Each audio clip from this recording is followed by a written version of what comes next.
I have never believed most people stay financially stuck because they are foolish. Plenty of foolish people do stay stuck. That is true enough. But a much larger group stays stuck for a more ordinary reason. They leak money through decisions that look normal, respectable, adult, and completely unremarkable from the outside. That is the dangerous part. The really expensive mistakes in life are not always the ones that look dramatic. A dramatic mistake gets your attention. It humiliates you quickly. It forces a lesson. The quieter mistakes are often worse because they keep your self-respect intact while they drain the future in the background. A bigger mortgage than you needed. A phone replaced before the old one had any real business being replaced. A luxury purchase dressed up as an investment so you do not have to feel guilty buying it. An extended warranty bought because the fear of a small future inconvenience felt worse than the certainty of wasting money today.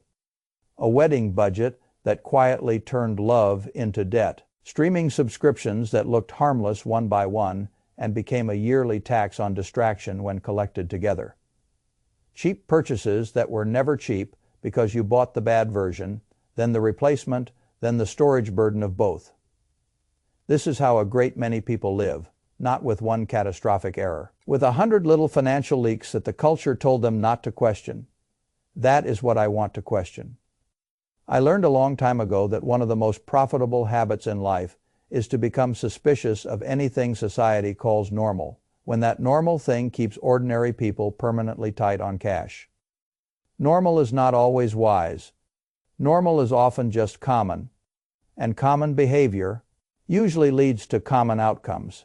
I have always wanted uncommon outcomes, not because I enjoy feeling different, because I enjoy freedom. And freedom, in the financial sense, comes from having more capital left over after ordinary life has finished making its claims. That is the key phrase, left over. A great many people think wealth is built by brilliance. Sometimes it is timing, ownership, and courage on a very large scale. For ordinary households, wealth is usually built by something much less flattering and much more available. Not bleeding, that is the phrase I would use. Not bleeding capital through habits that masquerade as maturity. I want to walk you through the places where people bleed, not because I want you to become stingy. I am not interested in a life of joyless denial. I am interested in helping you stop paying for things that do not really strengthen you. There is a difference between spending on what matters and spending under the influence of culture. Culture is expensive. Culture keeps wanting one thing from you. It wants you to keep confusing consumption with progress. That is how many respectable people remain poor in a polished way. They are not broke in a cartoon sense. They have nice things. They can tell themselves a convincing story about why each thing made sense. That is exactly why the trap works.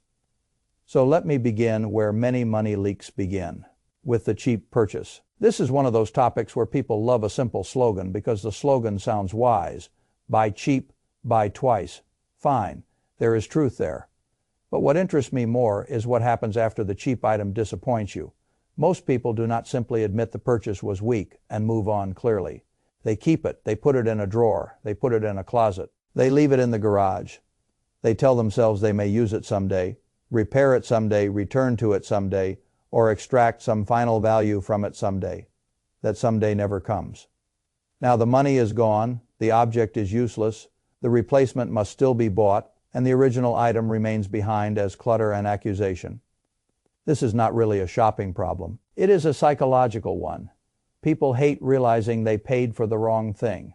So they keep the wrong thing longer than logic justifies, because throwing it away feels like admitting the mistake. That is the sunk cost problem in ordinary clothes. You see it everywhere, in kitchens full of gadgets that solve no real problem. In wardrobes full of cheap clothes that were a bargain until they became unworn fabric. In tools bought for a fantasy version of yourself that never arrived. In hobbies funded by impulse rather than commitment. In all the little household purchases that looked smart because the price was low and later proved expensive, because low price and high value were never the same thing to begin with. This is one reason I have always preferred a better question over a lower price. Not, is this cheap? But how often will this matter? That is the right question. Something used every day deserves different treatment from something used twice a year. A mattress, a chair you work in daily, shoes you stand in, tools tied directly to your output, these things deserve respect because low quality taxes you every time you touch them. But even here, I do not want emotional language. I want truth. Sometimes the smartest move is not to buy the better version. It is to buy nothing because the item never solved a serious problem in the first place. This is where most people lose. They think the opposite of overspending is bargain hunting.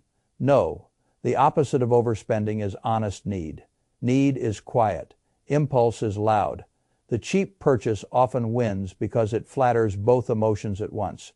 You get to feel prudent and gratified in the same moment. That is a very seductive combination. Then later the object fails or sits unused, and you pay again. This is how money leaves without drama.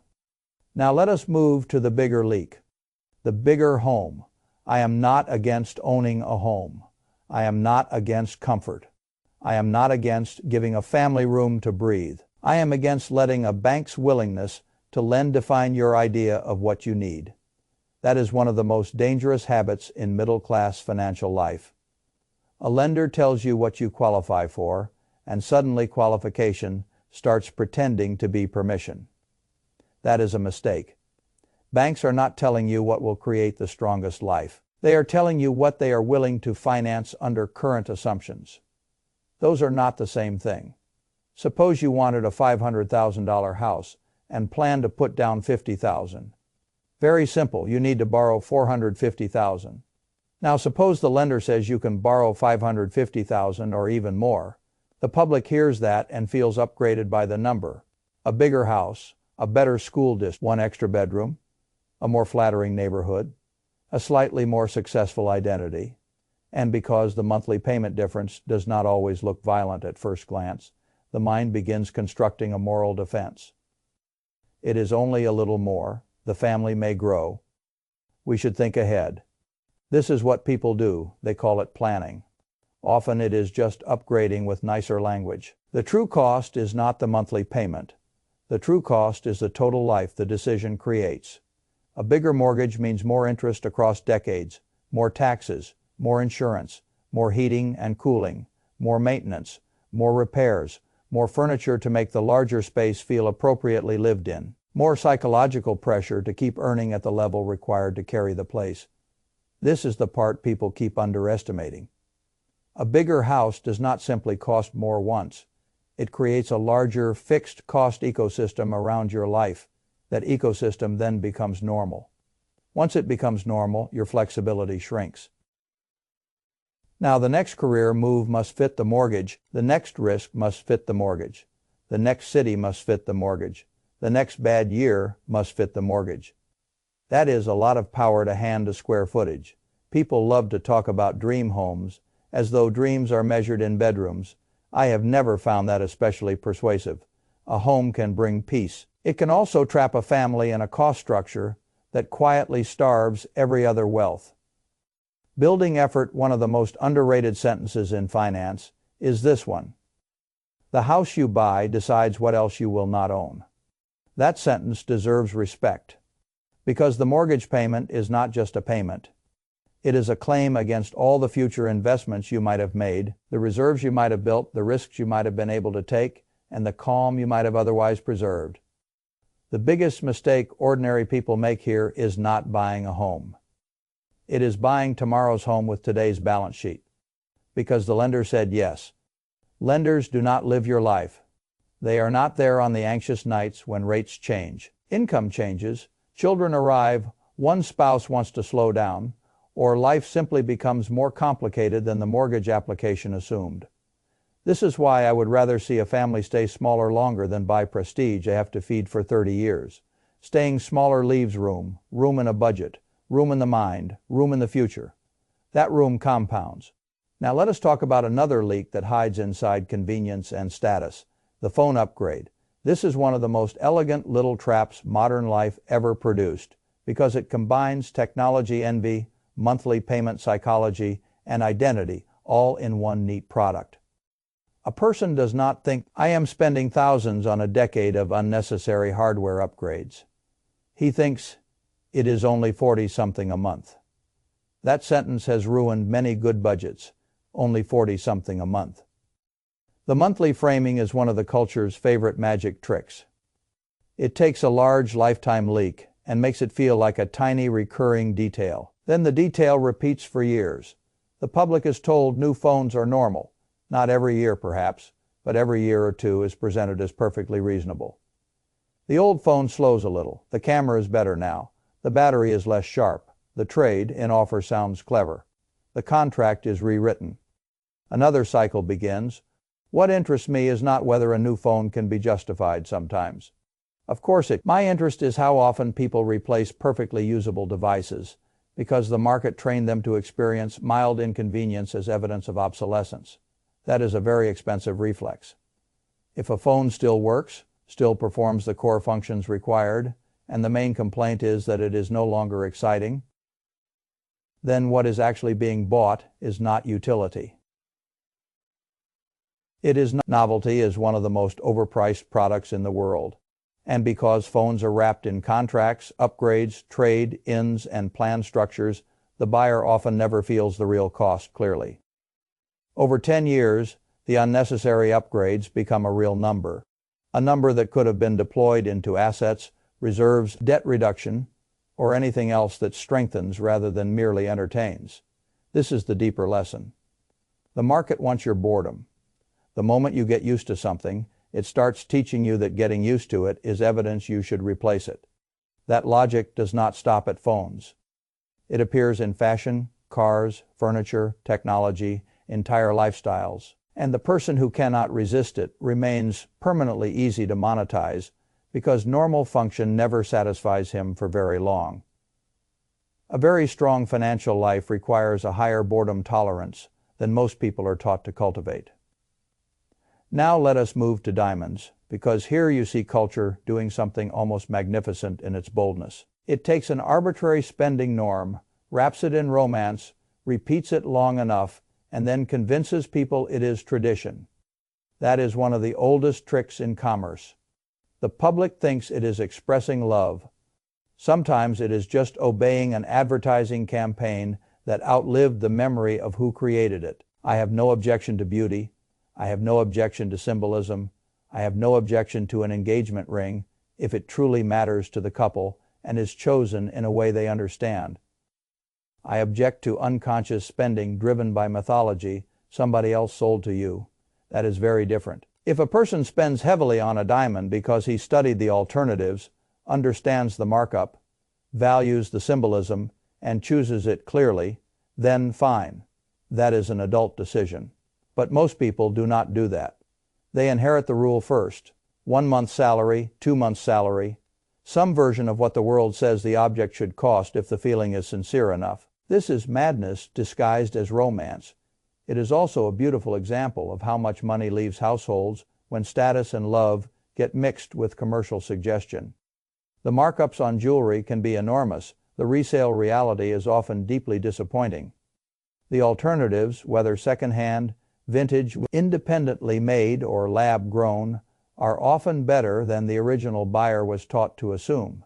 Yet people still overpay because once a purchase is attached to emotion, questioning it feels mean.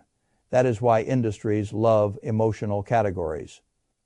Emotion weakens price discipline. If a person wants a particular ring and knows what he is doing, fine. I do not need to win that argument. What I want is for people to stop letting sentiment become a reason to stop thinking. Money leaves fastest when thinking becomes impolite. The same dynamic appears in what I think of as the luxury investment lie. This one is subtle. A person wants something expensive, a bag, a chair, a watch, a premium tool, some object that is too costly to feel casual and too attractive to ignore easily. Now, there are only a few honest ways to buy such a thing. I can afford it and I value it. I want it and I choose to spend on it. It will make my life genuinely better in a way that matters to me. Those are all honest. But honesty can still feel uncomfortable because it does not flatter the financial self-image. So people do something else. They rename the purchase. They call it an investment. That is the lie. Not because the thing is worthless, because the label is false. A luxury item is not an investment, because it lasts a long time. It is not an investment, because other people online praise its quality. It is not an investment because using it makes you feel more serious, more productive, or more adult. An investment has a specific economic character. It either produces income, saves substantial future cost in a real measurable way, or appreciates durably enough that the return is central. Most luxury purchases do not meet that standard. They may be delightful, they may be worth it to you. That is enough. You do not need to dress the purchase up in a suit and call it an investment to feel like a responsible adult. I have always thought that one of the cheapest financial freedoms is the freedom to tell yourself the truth about what a purchase is. This is for pleasure, this is for status, this is for comfort, this is for real utility, this is just me wanting it. Fine. The lie begins when people refuse the category and then use financial language to protect the purchase from scrutiny. That is confirmation bias in nice clothes. Once you want the thing badly enough, your brain gets very good at finding reasons, reviews, testimonials, stories about quality, arguments about productivity. Anything that lets the purchase survive the internal trial. This is why I prefer a much simpler test. If the object produces no money, saves no large measurable cost, and would not be bought at all if nobody else could see it, it probably belongs in the pleasure column. That is fine. Just keep the categories clean. Clean categories build strong households. Now let us move to the extended warranty, which is one of the purest examples of fear being sold back to people as protection. I have never disliked extended warranties because protection is foolish. Protection can be sensible. I dislike them because the expected value is usually poor and because the product is sold at the exact emotional moment when the buyer is most vulnerable to justifying one more little ad. The item has already been chosen. The total already feels large. The mind is fatigued. Now someone says, "Would you like peace of mind for a small extra monthly amount?" It sounds reasonable. It also has a price, and often the price exceeds the likely benefit. Most products do not fail inside that extra purchase period. Many already carry some existing protection from the manufacturer, the retailer, or even the payment method used. When failure does happen, the repair may still cost less than the accumulated warranty payments would have cost. This is why I tell people to build their own repair fund instead. That is the adult move. Keep the money, let it sit in your own account. If something breaks outside normal coverage, use the fund. If nothing breaks, the money is still yours. That is a very different relationship with risk. The extended warranty is often a tiny insurance product with margins beautiful enough that sellers push it. There is a reason it appears so reliably at the point of purchase. The point of purchase is where rationality is already a little tired. Now we come to weddings, which is the place where culture, emotion, family pressure, status, memory, and commerce all meet in the same expensive room. I am not going to tell you a wedding is a waste of money in every case. That would be dishonest. Gathering the people you love into one place can be beautiful. Ritual matters, celebration matters, memory matters. What I object to is how easily celebration turns into performance and how quickly performance turns into debt. This is the trap. The first quote seems manageable or at least survivable. Then every layer appears clothes. Photography, flowers, drinks, add-ons, venue rules, family expectations, comparison to other weddings. The pressure to make the day feel proportional to the seriousness of the commitment. That sentence alone has cost people a fortune. Proportional to the seriousness of the commitment. The commitment is serious. Good. That does not mean the spending must become uncontrolled. One of the worst openings to married life is a balance sheet damaged by the party.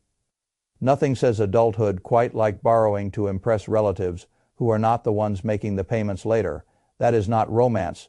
That is allowing one day to collect rent from the next several years. I would much rather see a couple spend clearly, choose deliberately, and protect the future of the marriage from the theater of the event, then reverse the order events pass. Balance sheets linger. This is the rule I would use if a wedding expense cannot survive contact with the sentence, "We are choosing this and will still respect ourselves when we see the numbers later." It probably should not be there. People are surprisingly bad at that test. And finally, we come to the tiny leak that is never tiny when multiplied: streaming subscriptions. This is modern finance in miniature. 1 service is reasonable. 2 feels normal. 3 barely registers. 5 becomes a lifestyle you never consciously approved. This is how the modern consumer economy works. It atomizes the spend so that each individual decision looks harmless while the aggregate silently becomes meaningful. The public always notices large transactions. It rarely notices slow monthly erosion. That is why subscription businesses are so powerful.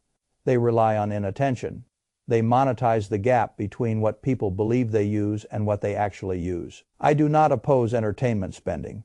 I oppose sleepwalking into recurring spending. If you truly use the services heavily, then fine. Pay for them proudly. What I object to is the portfolio of low-use subscriptions that remain alive because canceling felt mildly annoying and because abundance of options feels like wealth, even when you are not actually touching most of them. This is one of the most expensive illusions in modern life. Having access is not the same as receiving value. People pay for the option to choose and then barely use the choices. At that point, the monthly payment is not buying entertainment. It is buying a self-image of abundance. That is a weak use of money, and weak uses repeated create weak results. Now let me tell you what all of these leaks have in common, because the category matters more than any individual example. They are all defended by normal language. Everybody does it. It is only a little more. You deserve it. It is an investment. It is for peace of mind. It is once in a lifetime. It is only $40 a month. This is how money exits quietly. It leaves dressed in explanations. That is why I have always thought a strong financial life depends less on intelligence than on your willingness to question normality. Not everything normal is stupid. Enough of it is that you should develop the reflex anyway. Ask better questions. How often will I really use this? What full life does this purchase create? What am I actually paying over time, not per month? Is this a true investment or just a luxury I want? Am I buying protection or panic relief? Am I celebrating or performing? Am I paying for use or paying for the fantasy of use? These are adult questions. Adults who ask them consistently end up with more capital, not because they stop enjoying life, because they stop being quietly harvested by habits that never deserved their money in the first place. That is the whole point. Money does not disappear only through grand mistakes. It disappears through respectable leakage. You do not need to become miserly. You need to become precise. There is a huge difference. Precision lets you spend well and refuse nonsense. That is a much better life than frugality theater or unconscious consumption. I have never admired deprivation for its own sake. I admire alignment. Spend richly where it matters. Spend clearly where it matters. But stop donating to the parts of culture that make you poorer without making you stronger. That is one of the most underrated wealth strategies in the world. Not earning more first, leaking less stupidly, because once the leakage slows, something wonderful happens. The same income starts behaving differently. The same raise travels further. The same month leaves more behind. The same future begins to look less hunted. That is where real capital formation begins. Quietly, without drama, just by refusing to keep paying for things you were never supposed to question.